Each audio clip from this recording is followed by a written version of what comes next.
95 সালের দিকে আমি তখন কোপেনহেগেন ডেনমার্কে। এর বাসার কাছেই গ্রিল মানে ফাস্টফুডের দোকানে আমি গেছি। ওখানে বাঙালি এক বন্ধু চাকরি করে, ওর সাথে আড্ডা মারি, ডেইলি যাই। তারপরে এ আসলো কাস্টমার হিসেবে, সে অর্ডার করলো এবং বসলো। বসার পর আমি জিজ্ঞেস করলাম তুমি এর নাম কি? এই সে বললো, আমি বললাম তুমি তো সুন্দরী। তারপর সেও বললো তুমিও সুন্দর। এইটা দিয়েই শুরু।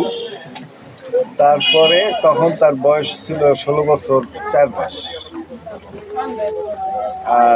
তারপরে এই দেখা দেখি আর 1 বছর পরে হয় মোটামুটি সিদ্ধান্ত নিয়েছে ফ্রেন্ডশিপ করবে।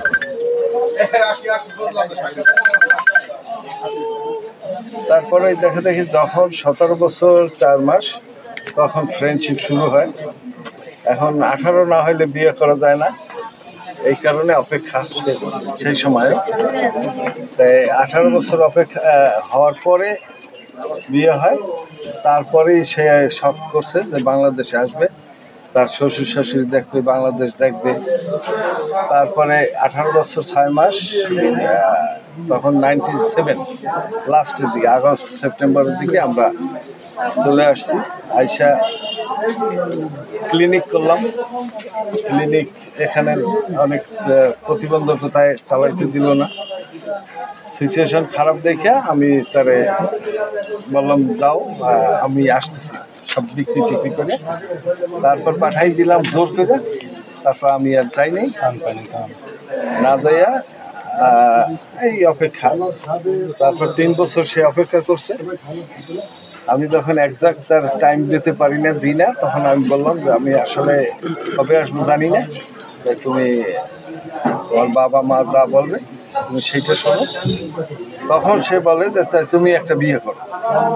আমি বললাম যে এটা তোমার চিন্তা নাই, তোমার লাগলে তুমি বাপ মা যা বলবে সেইটা তুমি করো, আমার সমস্যা নেই, আমার চিন্তা আমি করবো। তারপর 3 বছরের মাথায় গিয়ে বাবা নিয়ে আমার ডিভোর্স করায় ওখানে বিয়ে। তারপর বিয়ের অ্যারেঞ্জমেন্ট করে। আর আমি আর এদিকে কিছুই করলাম না, আর ভুলিও না। 3 বছর কথা হইতেছিল, তখন 3 বছরের মাথায় যে সম্পর্ক হেল্ড আপ করলাম। এ বিয়ে করলো, বিয়ের পরে এরও বনিবনা হয় না। আমি এদিকে নানান কাজে এইভাবে কাটছে এই 20 বছর। কারণ 3 বছর তো কথা হয়েছেই। 20 বছর পরে এ আবার বিভিন্ন বাঙালির কাছে জিজ্ঞেস করছে, বাঙালিরা তারে ডিজার্টেড করছে, সেও বিয়ে টিয়ে করছে, তুমি ফাও চিন্তা করো না। সে ডিজার্টেড করার পর পরে লাস্ট এক বাঙালি তারে বুদ্ধি দিয়েছে, ফেসবুক শুরু করো, ফেসবুকে পাইতে পারো। কারণ বাঙালিরা সবাই ফেসবুক চালায়। তখন সে ছবি ছাড়া ফেসবুক করলো। তারপর আমার এই প্রথম নাম মাহবুল আলম নামে সার্চ দেয়, পায় না। অনেকগুলো ফাইন্ড আউট করে।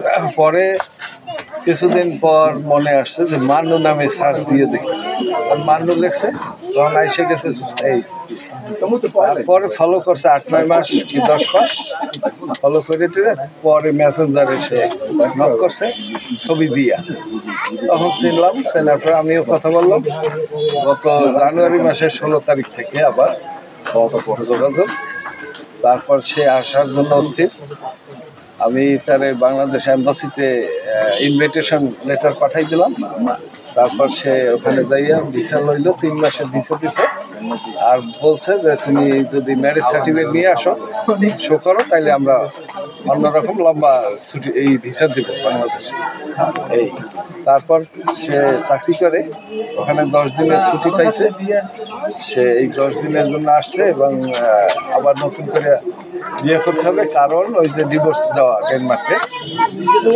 আমি বললাম যে আমি তো বাংলাদেশে ডিভোর্স দিই নাই, কারণ আমরা এখানেও বিয়ে।